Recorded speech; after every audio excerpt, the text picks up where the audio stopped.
Welcome to the Spend Wise Moms channel. Today our video is about how to make white sauce. White sauce is really easy to make. You only need 3 ingredients: butter, flour, and milk. Turn the burner on your stove to medium heat.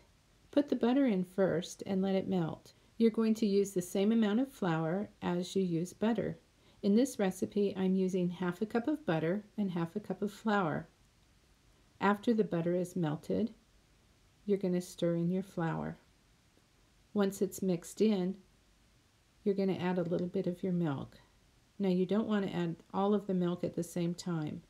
I'm using a total of 2 2/3 cup of milk in this recipe.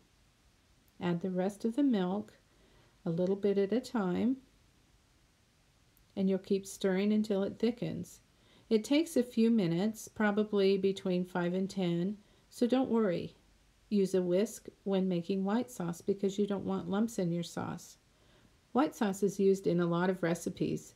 This thicker sauce that I'm making now can be used in recipes like clam chowder, cream of broccoli soup, cream tuna, cream spinach, cream of potato soup, or white gravy for biscuits and gravy.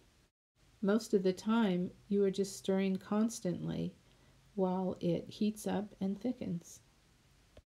If you want your sauce to be thinner, just add a little more milk at the end. That is all there is to making white sauce. It is easy to make, and you will be a pro in no time. Thanks for watching the Spend Wise Moms channel.